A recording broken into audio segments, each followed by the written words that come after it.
Sveiki visi, turime ketvirtadienį, 4 valandą popiet, tradicinė finansų rinkos apžvalga, 210 iš eilės. Na ir apžvalgą vedu aš, Marius Dubnikovas, Compensa Life verslo plėtros vadovas.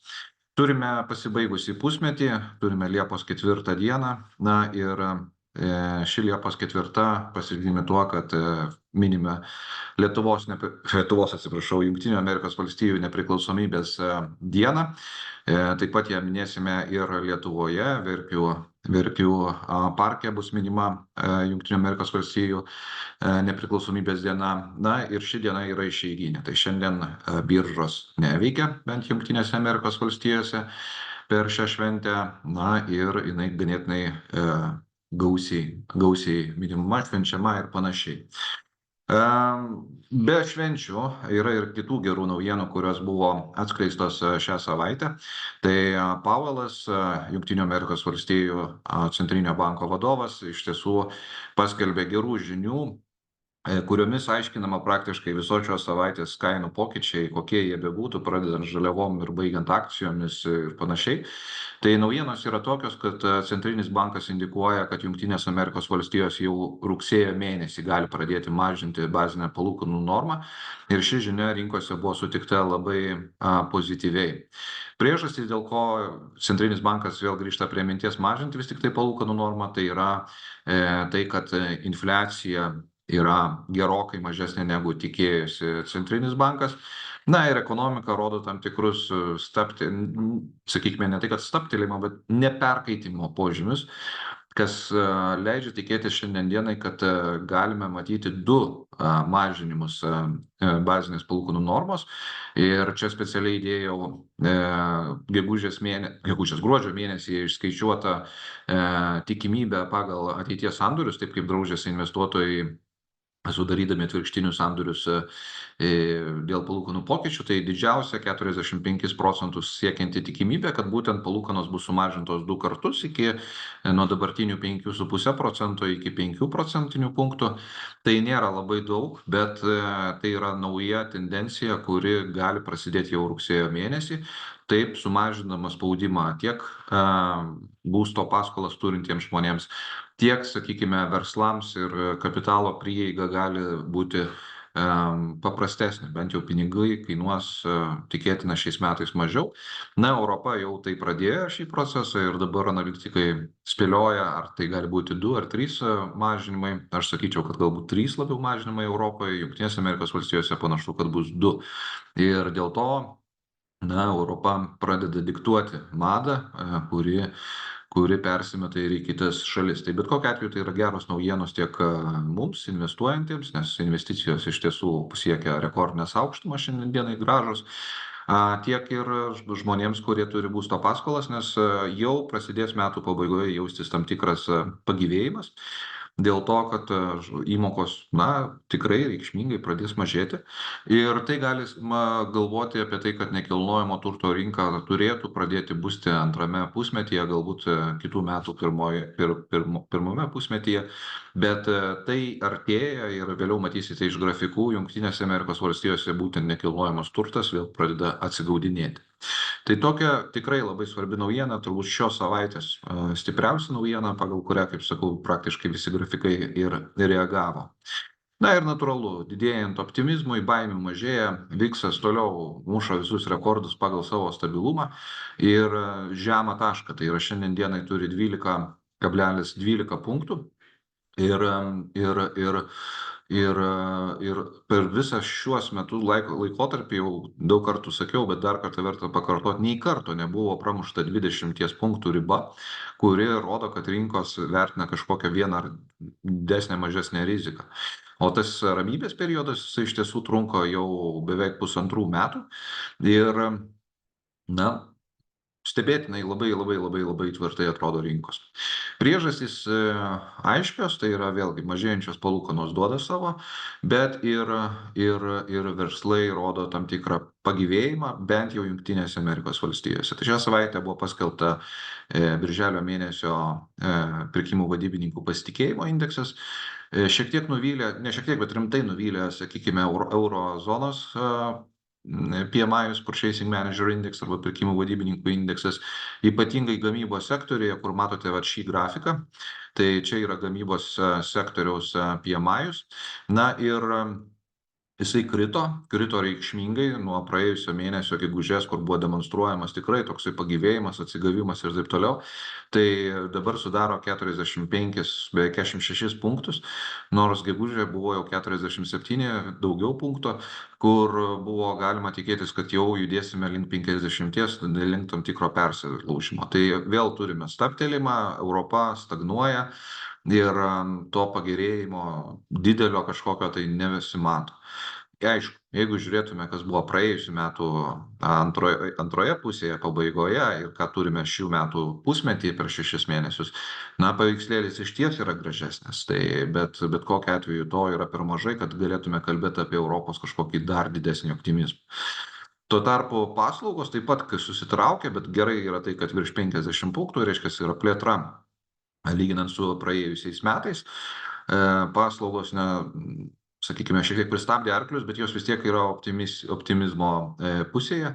Tai lemia rekordinis užimtumas euro zonoje, tai lemia kylančios algos, kurios įvairiose šalyse, tame tarp ir Lietuvoje, juda link 10% augimo vidutiniško.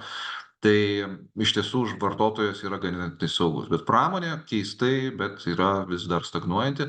Bet kokiu atveju šis skirtumas tarp pramonės ir paslaugų jisai turi užsispausti. Tai nemanau, kad paslaugos nugrims į kažkokį pesimizmą, aš manau, kad tik tai laiko klausimas, kada pramonė vėl pradės atsigauti, nes labai paprastas paaiškinimas. Antrame metų pusmetyje mes susidursime su tuo, kad pramonė pristabdžius savo veikimą, sukurs prekių trūkumą, kurį neišvengiamai reikės uždaryti. Tai vartotojas optimistas, vartotojam reikia prekių ir išsivalys sandėlius gamybininkai ir jie turės grįžti prie tam tikro optimizmo. Tai iš šioje vietoje tai sukelia tam tikrą pasitikėjimo kreditą, kur dėl antro metų pusmečio, kad situacija turėtų taisytis. Na, nebent kažkokia vėlgi juoda gulbė, kuri netikėtai nusileistų į mūsų ežerą ir vėl viską apverstų aukštyn kojom. Bet šiaip esame gerame starte, tik tai iš to starto reikia išjudėti. Na, o Jungtinėse Amerikos valstijose visiškai priešinga situacija ir čia nuotaikos yra gerėjančios. Birželio mėnesį gamybinis PMI, kurį matote grafike, pasistumėjo neženkliai, tiesą pasakius, bet pasistumėjo į priekį 51,6 punkto. Praeitą mėnesį buvo 51,3 punkto. Tai bet kokiu atveju tai yra pozityvu, tai yra virš 50 punktų. Ir šie metai yra, praktiškai visi yra virš 50 punktų ribose. Čia yra viskas tvarkoje. Bendras kompozitinis PMI, apimantis tiek paslaugas, tiek prekes arba gamybą, taip pat augo, tačiau paslaugos, sakykime, jos išliko žemiau. Kinai taip pat didino apsisukimus, matosi tam tikrą tendenciją kinų pirkimų vadybininkų optimizme, jisai auga kas mėnesį, labai neženkliai po truputį, bet augimas yra. Gamyba reiškia atsistato, tą mes matysime ant vario kainos. Ir jeigu mes matome pozityvą pas kinus, matome pozityvą globaliai, matome pozityvą, sakykime, Jungtinėse Amerikos valstijose, tai Europa niekur nesidės, jinai turės irgi prisijungti prie šitos kapelos. Tai va tokios, sakyčiau, pozityvi vasara, kuri mumis priveda prie atveda į daug ką žadantį rudenį, kuris gali įjungti kitą visiškai pavarą. Tai vėlgi, kaip sakau, tai liečia mus kaip žmonės, kurie gyvena, dirba ir turi būsto paskolas, tai liečia ir investuotojus, kuriems pozityvo tikrai vasaros metu netrūksta, nors vasara paprastai būna toksai atšalimas, nes visi išeina atostogų, to pozityvo kartais būna šiek tiek mažiau, bet šią vasarą panašu, kad karšta yra ne tik tai oras karštas, bet ir karšta finansų rinkose. Dabar analitikų vertinimai, kadangi baigėsi antras ketvirtis, prasidės įmonių veiklos rezultatų skelbimai, analitikai prognozuoja rezultatus. Ir kas yra įdomu, ką jūs čia matote, tai yra matote kas ketvirtį, kaip analitikai keitė savo prognozes pasibaigus ketvirčiam.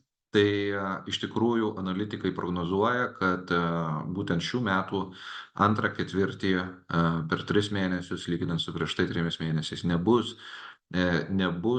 praktiškai bendro pelno akcijai sumažėjimo, tiktai minus 0,5 ir žvelgiant į 20-40 paskutinių ketvirčių, kai buvo prognozuota, na, tai yra vienas toks mažiausių susitraukimų antrą ketvirtį būtent ir tai irgi pozityvu. Tai nėra tokio šokimo, kaip buvo postpandeminėme laikotarpyje ir nėra tokio negatyvizmo, kai buvo prasidėjo pandemija. Ir tai yra prasidėjus pandemijai, analitikai yra labai pozityvūs dėl rezultatų. Tai čia šitoj vietoj irgi dar viena pozityvi naujiena, kuri sako, kad iš tiesų galime laukti geresnių rezultatų, negu buvo tikėtasi dar kelis ketvirčius atgal. Ką labiausiai, sakykime, iškelia į viršų, kur daugiausia augimo tikimasi, tai tikimasi geresnių rezultatų vartojime. Vartojimas plačiąja prasme, nes apima tiek ir būtent prabangos arba ne pirmo būtinumo prekes, tai prekės, kurių būtų galima atsisakyti, jeigu būtų kokie nors sunkumai. Atvirkščiai, consumer discretionary sektorius, jisai rodo, kad čia pelnas vienai akcijai turėtų augti sparčiausiai, tai yra beveik 3%. Antras yra komunikacijos paslaugos, vėlgi prekės, kurios galima taupyti, energijos tiekimas ir informacinės technologijos yra tie sektoriai, kurie turėtų atrodyti geriau negu bendras S&P 500, kur bendras pelningumas vienai akcijai šiek tiek labai neženkliai mažėja, 0,5%. Na ir prasčiausiai atrodo, tai yra iš tiesų sunkioji pramonė, industrijos ir įvairios pirminės medžiagos. Tai tie sektoriai susitraukia, pagrindinės priežastys, tai vėlgi vėlgi tas PMI stagnavęs ilgą laiką. Ir antras dalykas, žaliavų kainų kritimas, kuris ir įtakoja. Tai tokie prognozės analitikai, pažiūrėsime, kaip jiems sekėsi suprognozuoti. Dažnai analitikai, žinokit, nepataiko, paskui vėliau koreguoja savo prognozes. Bet kokiu atveju nusiteikimas yra pozityvus. Na, kas liečia toliau, analitikai prognozuoja finansų sektoriaus antro ketvirčio rezultatus, labai įdomu. Tai yra atsiprašau, suskamba telefonas. Draudimo sektorius yra tas, kurio pelnai turėtų augti antrą ketvirtį daugiausiai Jungtinėse Amerikos valstijose. Tikimasi 31% augimo. Taip pat finansų rinkos atstovai, tie, kas prekiauja vertybiniais popieriais ir panašios kompanijos 20%. Bendras finansų sektoriaus, toks finansinių paslaugų sektorius praktiškai nulinis augimas. Vartotojų finansų sektorius šiek tiek susitrauks ir kur tikimasi didžiausio kritimo, tai yra bankų pelnų kritimo vienai akcijai, tai yra ne 10% susitraukimas. Tai va čia, jeigu vėlgi galvojama apie finansų sektorių arba investicijas į jį, tai čia ko gero nuoroda į tai, kurgi reikėtų koncentruoti savo žvilgsnį ir į kur reikėtų žiūrėti. Taip pat baigėsi antras ketvirtis, jau aiškus pirmo ketvirčio rezultatai. Tai iš tiesų, kas lėmė, kad geresni ar blogesni negu pagal analitikų rezultatus buvo skelbiami pirmą ketvirtį, tai šiaip bendrai paėmus ne beveik, o visi sektoriai buvo geresniais rezultatais negu tikėjosi analitikai. Ir džiugina ypatingai, aišku, informacinės technologijos, tai jos jau čia eilę ketvirčių, bet sveikatos priežiūros, pirmo būtinumo prekių vartojimas labai stipriai kaip po sektorius, geriau už S&P 500 vidurkį judėjo. Na ir sunkioji pramonė stebino tikrai geresniais rezultatais.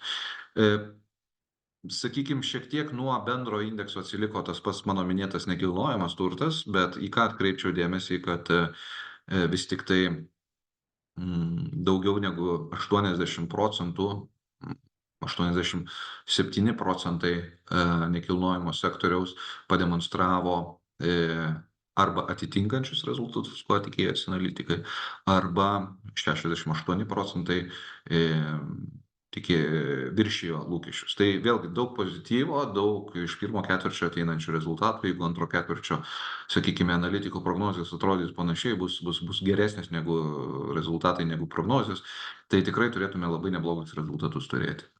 Na ir antras dalykas, tai S&P 500 analitikų prognozijas dėl pirmo ketvirčio pajamų lygyje, nes ten prieš tai mes matėme pelnas akcijai, tai pajamos, va čia kas yra labai įdomu, tai yra pirmą ketvirtį nekilnojamas turtas yra numeris vienas, kuris skelbia didesnės pajamas. 74% atvejų buvo geresnės pajamos negu analitikai tikėjosi. Reiškia, nekilnojamas turtas grįžta į savo vėžes. Bendrai paėmus, bet kokiu atveju visas S&P 500 buvo net 61% atvejų kompanijų, kai rezultatai pajamų atžvilgių buvo geresni negu analitikai tikėjosi. Na ir 39% buvo žemiau. Tai bet kokiu atveju 2:1 maždaug rezultatai buvo geresni. Na, einame į savo tradicinės finansų rinkos apžvalgą, tai dalį, tai natūralu, vėlgi, kaip sakau, šią savaitę viskas yra paaiškinama labai paprastų dalykų. JAV doleris pradės mažinti palūkanas, JAV centrinis bankas, tiksliau, pradės mažinti palūkanas ir visi analitikai kaip vienas visuose apžvalgose rašo apie tai, kad visa tai pakeitė rinką. Tai visų pirma, pradėjo stiprėti euras, atsistatė euro kursas į 1,08 dolerio už eurą ir vėlgi, kaip ir minėjau, kalbam apie tai, kad buvo paskelbta informacija apie palūkanų mažinimą doleriais, vėl finansų rinka sukasi į euro pusę. Ir kita naujiena, svarbi naujiena, tai kaip ir šiek tiek kalbėjom dar gegužę, kad turėtų stabilizuotis ir po truputį pradėti kristi dujų kaina, tai tas pradėjo vykti šiltint šią savaitę. Ir kaina juda link $30 eurų už megavatą. Priežastis labai paprasta ir labai aiški, tai buvo paskelbta, kad jau 78% užpildytumas yra Europos dujų saugyklų, įtampos dėl dujų patalpinimo į saugyklas mažėja. Ir tai lemia būtent, kad dujų kaina po truputį leidžiasi, konkurencija su Azija taip pat mažėja, nes visi tų dujų turi. Čia yra tam tikrų spėjimų, kad gali būti tam tikros įtampos kilti dėl to, kad Rusijai papildomos sankcijos dėl dujų tranzito per Europą didėja, spartėja, bet akivaizdu, kad sprendimo priėmėjai yra tam pasirengę, dujų saugyklos yra pilnos. Naftos kaina šiek tiek styptelėjo į priekį. Na, sakyčiau, čia yra daugiau mažiau toksai svyravimas, kuris yra normalus, prekybinis, $86.80 už barelį. Ir tai yra arti medianos, sakyčiau, tas apie $85 svyravimas turėtų ir išlikti. Čia kažkokių stebuklų neturėtų būti. Džiugu, pasiekėm rekordą, eilinį rekordą, jeigu taip galima pasakyti, tai yra S&P 500 dar kartą dryktelėjo prieš atostogas, tai yra prieš Liepos 4 į viršų ir vakar buvo registruotas naujas rekordas, visų laikų rekordas, tai yra S&P 500 siekia 5537 punktus ir tokio aukšto rekordo nebuvo. Ir dar visai nesenai turėjome vos 5000 punktų, tai nuo to laiko 10% vos per kelis mėnesius buvo pasistūmėta. Na ir matome per 5 metus, jeigu neimtume pandemijos, tai prieš pandeminiam laikotarpį S&P 500 tai siekia 3000 punktų, tai 2500 punktų yra pridėta. Nedaug trūksta iki to, kad per 5 metus indeksas būtų praktiškai padvigubėjęs. Na ir Europa atitinkamai, Eurostoxx 600, indeksas 600 svarbiausių Europos kompanijų per 5 metus, tiesą pasakius, pasistūmėjo ne kažką. Vos 32% per 5 metus, 120 punktų padidėjimas, arti rekordo, bet stagnacija jaučiama ir čia priežastys yra labai elementarios. Tai yra mes matome, kas vyksta su Europos ekonomika, jinai vis tiktai atsilieka savo augimo greičiais nuo kinų, nuo amerikiečių. Na ir būdama tas vienas iš 3 dramblių, bet turbūt, kad lėčiausias dramblys ekonominiam pasaulyje. Ir tai iš karto atsiliepia ir Europos akcijų indeksui, kai JAV kone dvigubėja per 5 metus, tai čia matome vos 30% padidėjimą. Taip pat, kas yra įdomu, vat kaip ir minėjau, viską galima paaiškinti, kodėl čia viskas brangsta. Tai varis brangsta, varis šoko šią savaitę reikšmingai per virš $4,5 už svarą. Ir priežastys yra tos pačios, kinų PMI paskelbtas gamybinis toliau didėja, reiškia apsukos auga ir vario kaina už tai auga. Na ir vėl visi analitikai prideda, kad ir palūkanų mažinimas Jungtinėse Amerikos valstijose gali padidinti gamybos apimtis, poreikius ir panašiai, vartojimą, ir dėl to varis taip pat brangsta. Tai kartais netgi darosi nuobodu klausytis arba skaityti apžvalgas, nes atrodo viskas pakabinta ant JAV palūkanų ir daugiau nieko. Bet reikia matyti šiek tiek plačiau, nes bendras toks, sakyčiau, fonas yra daugiau optimistinis ir tai lemia, kad būtent ir tos komponentės juda taip pat į priekį. Na, aukso kaina stabilizavosi, šiek tiek kilo, sakykime, bet vėlgi čia aiškinama tuo, kad palūkanos mažėja, reiškia žmonės ieško alternatyvų negu fiksuotas pajamingumas, tai randa auksą. Šiaip ganėtinai keistai, aukso kainos svyravimas toksai, turbūt pinigų rinkoje kiekis labiau lemia to aukso kainą negu palūkanų svyravimas, nes iš tiesų aukšta aukso kaina, na, jinai paprastai paremiama infliacija, kurios nėra, ir kažkokia tai reikšmingesnė karo baimė. Na, karo įtampos yra, bet baimių finansų rinkoje nėra. Tai ta kaina tokia atrodo, na, ganėtinai keista. Bet spekuliantams šis instrumentas tinka kuo puikiausiai, paskutiniai svyravimai yra labai plačiuose rėžiuose, tikrai galima tas bangas gaudyti, jeigu tikite savo sėkme.